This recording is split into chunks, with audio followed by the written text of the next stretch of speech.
The late 90s, where everybody was scared of Y2K and when hip hop became mainstream. And for video games, it was a 3D revolution. You see, during the early to mid 90s, the main two consoles out there were the Super Nintendo and the Sega Genesis. Compared to their prior systems, which is the Nintendo Entertainment System and the Sega Master System, for the time, these consoles did fairly well. They were fairly upgraded with better graphics, better details, polygrammic scrolling.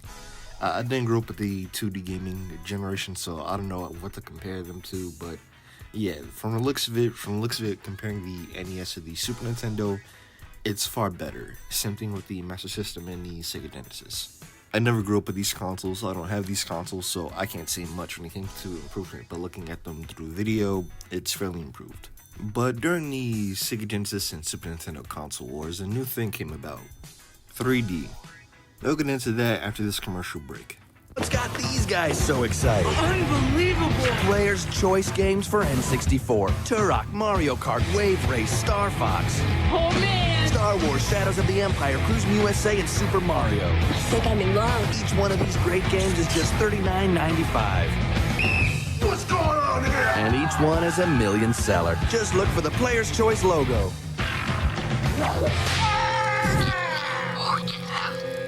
The Nintendo 64. It was a weird system that released at a weird time, and for some reason I have it and I collect for it. So a bit of history about the system.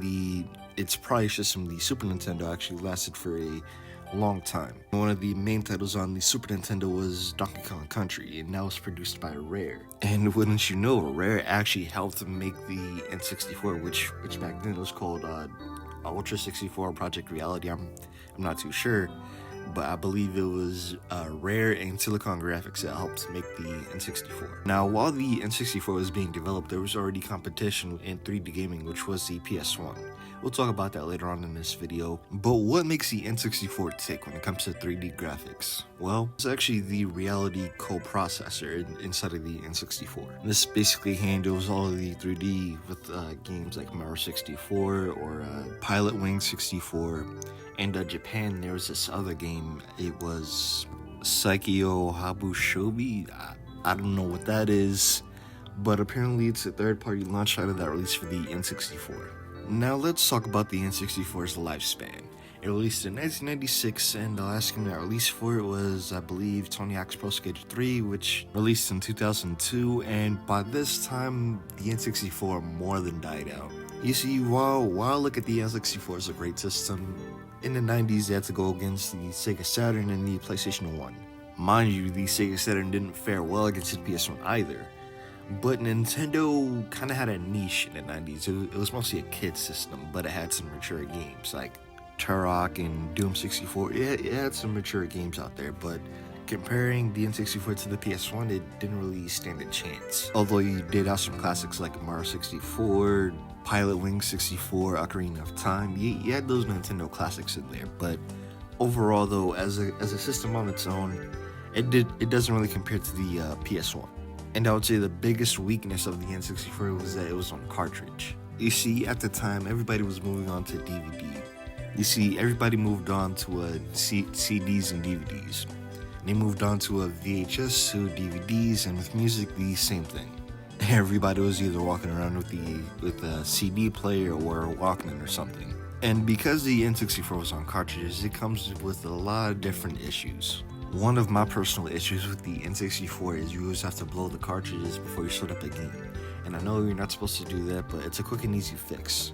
It's either I blow the cartridges or the N64 basically reboots every 5 seconds. I'd say that's my main issue with the N64 being on cartridges. Granted though, Nintendo did release the N64 DVD, but that didn't really come to pass. Well, at least in America. But the Nintendo actually lasted a long while. Granted, it didn't really have any good third-party title games, but the N64 had a long-lasting library. It lasted until 2002, and I believe it had over 300 games. Obviously, if you're going to collect for it, you might want to go for the first-party games first, then move on to whatever you want. But yeah, though, the N64 was a great system for its time. It didn't do well against this competition, but it had a niche, and it damn well took advantage of it. I love the N64 for what it is, and I guess we'll move on to our next console after this commercial break. Sega Saturn. the benchmark of engineering excellence, combining three 32-bit RISC processors with 5 additional processors to create a head-snapping 500,000 polygons per second. Wow! Experience Sega Saturn's monster torque and parallel processing power. All the speed and handling you'd expect. And every inch a Sega.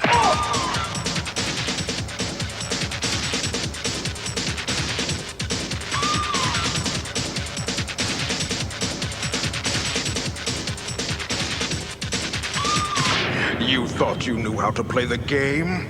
But no one has played this hard, this fast, this real, until now. Come, look into the world of Sega Saturn. The Sega Saturn. I don't know much about this system. I didn't even know the system existed until I started collecting. But I do know a few tidbits about the system. For example, when the Sega Saturn first released in Japan, it did well, it did fairly well. It released a couple million consoles, but then the PlayStation came out and it sort of overtook the Sega Saturn over time in Japan. And the American launch for the Sega Saturn didn't go well either.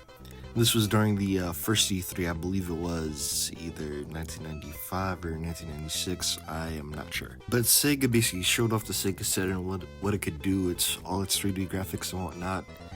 And the system was released in 1995 for, I believe, $400. And of course, Sony, it wasn't giant back then, but it was still a fairly huge competitor. Sony put a price cut on the PS1 from $399 to $299, and of course, that just basically murdered the Sega Saturn at launch. And I'd say another thing that kind of ruined it was, as soon as Sega announced the Sega Saturn to America, it was basically a surprise release. So as soon as Sega talks about the Sega Saturn at E3 1995, it releases. They sold it to select retailers like KB Toys or Toys R Us, and yeah, that's sort of the Sega Saturn launch. It didn't really go well, but it sold a couple million consoles. Now when it comes to games, that's what I'm not really sure about. Of course, you got a few third-party titles like NBA Jam, Gex, Tomb Raider, a couple good ones, but when the Sega Saturn released, its surprise release, developers didn't really have time to develop for the Sega Saturn. Now, I would say that was one of the Sega Saturn's biggest downfalls because, again, the Sega Saturn was a weird and rare system, right? Everybody wants to collect for it. It has expensive price points. To get it complete in a box, it's like $300. But what games are you gonna get for it? Gex, Tomb Raider, Croc. Those are the games you could get cheaper for the PlayStation 1. But I don't know, that's just my collector standpoint. Now let's just talk about the backstory of the Sega Saturn. Before the Sega Saturn release, Sega was already a polished company in America with the Sega Genesis and the Master System. Sega was already huge. They just released two modules for the Sega Genesis, which was the 32X and the CD drive. And actually, before we even talk about the Sega Saturn, one of the consoles that was going to be released, but in between the Sega Genesis and the Sega Saturn, there was a system that was going to be released. It was going to be called the Sega Neptune. It was going to have the 32X and the Sega CD basically within one system. It was going to be a nice in between. But unfortunately, that didn't really fall through. Unfortunately, Sega just went from the Sega Genesis straight to the Saturn, which I don't think that was a good move, but I guess foresight is 2020. With the system itself, it's powered by I don't know how I'm gonna pronounce this, but I'll give it a shot. Hitachi 2 CPU. Yeah, that's the best I can pronounce it, but if you want to, you can look up the specs yourself, but that's what mainly runs the Sega Saturn. Now, when it comes to the library, like I said before, it's nothing much. It has a couple good games that I would want to get, but to be honest, the library is not for me. But overall, though, this Sega Saturn has a decent library. If you're seriously into the Sega Saturn, then hey, go for it. Since the Sega Saturn had a dead-on-arrival launch, let's talk about the relationship between Sega America and Sega Japan. And in order to talk about that, we have to talk about Tom Kalinske. So this guy basically brought Sega Genesis to America, and he was mainly the guy that made Sega popular in the 90s. Unfortunately, though, the Mega Drive didn't really sell as well as the Sega Genesis in America and Japan. And I would say Tom Kalinske really was the divider between Sega America and Sega Japan. I mean, just look at the two Sonic variants. Sonic Japan looks kind of different to Sonic America. There's two different Sonics from two different countries. But unfortunately, Tom Kalinske really was the one that ruined the Sega Saturn launch. And after Tom Kalinske left, there was a replacement. I think his name was Bernie Stolar. So basically, he sort of ended the Sega Saturn. And at this point, it was also the end of the lifetime of the Sega Genesis. The last one was released, and I believe at this point it was 1997, and at that point they started working on the Dreamcast. The Sega Saturn had a somewhat short lifespan before the Dreamcast came along, and that will be another video for another day. But yeah, the Sega Saturn was just a weird system. Anyway, though, I guess on to the last system at the commercial break.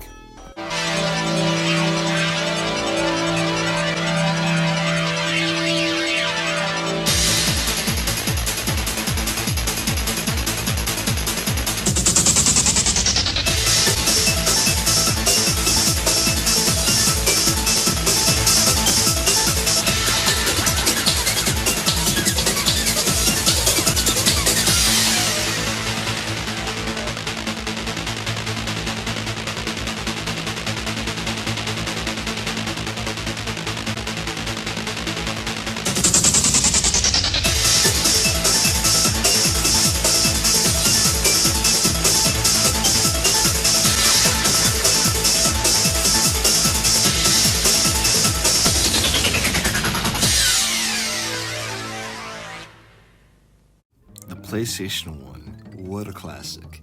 You got that nice startup, you got plenty of great games. The system is an overall classic, and I can understand why. At the time, the graphics must have been magical or something like that. The PlayStation had a ton of great titles, it was a newcomer to the gaming industry. The PlayStation was overall great for the time. However, PlayStation does have a little bit of history with Nintendo. You see, back in I think either the late 80s or early 90s, there's this guy named Ken Kutaragi who was working on the sound chip for the Super Nintendo, and Sony basically wanted to work with Nintendo to add an add-on to the Super Nintendo. Unfortunately, that didn't really fall through. At the 1991 Consumer Electronics Show, Sony basically announced their own console that was gonna be able to play Super Nintendo games. And yeah, something happened. So Nintendo didn't really like the idea of Sony kind of making their own console, so they moved on to Philips. And I think we all know what happened with that.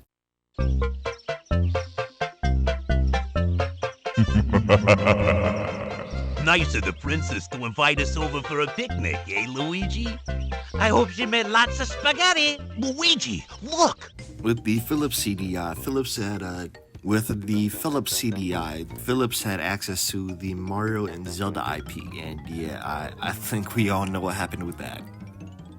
Yeah, there's lots of meme potential in those cutscenes. I'm not going to show them because, they don't really fit within the video, but you know what I mean. The CDI games are fairly cringy. But back to the PlayStation 1. So after the embarrassment that Sony felt after the Consumer Electronics Show, Kutaragi actually presented Sony with their own game console. They want to, do their own thing. And at that point, they started development on the PlayStation 1. And at that point, it's 1995 and the PlayStation 1 is about to release. Now, what exactly makes the PlayStation 1 tick? It's a 33 megahertz processor. And that basically makes the PlayStation run 3D games, I guess. But the library for the PlayStation 1 is actually kind of massive. That's a ton of great games like Ape Escape, Twisted Metal, the Grand Theft Auto series, and of course at the time there's a lot of 3D platformers such as Gex, Croc, and a couple others. And surprisingly enough, the PlayStation 1 actually lasted for a long time. I believe until 2004. Just think, it released in 1995 and its last game was released in 2004. That's a long lifespan. But I guess that shows how great the PlayStation 1 was. Alright, shout out to you if you made it this far into the video. I'll just be honest, I'm fucking tired and I'm exhausted. I worked really hard on this video, so if you want to, leave a like, subscribe, and yeah man, shout out to the 5th generation. Those systems released at a weird time and they introduced 3D gaming. expect a video like this on the 6th generation, because that whole generation has a lot to go into. But yeah, hopefully I'll make a video about that soon. But I'm exhausted. I'm gonna go get something to eat. I'm gonna go to sleep for a little bit. But yeah, I guess I'll see you guys in the next video. Peace.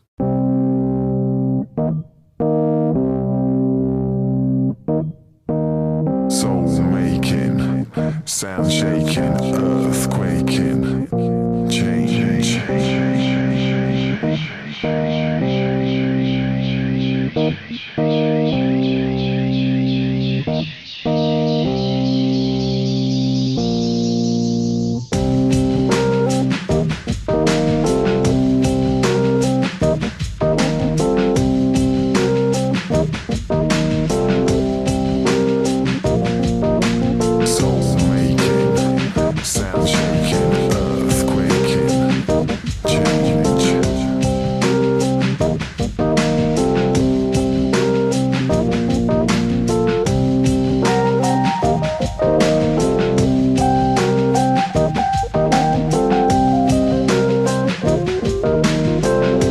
Laws in Japan that just need to be changed.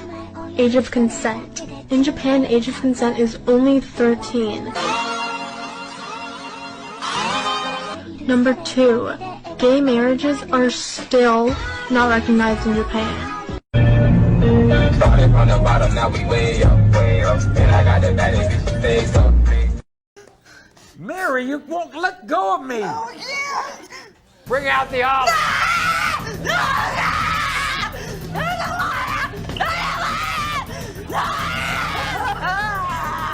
Don't ever message me again, you fucking little slug.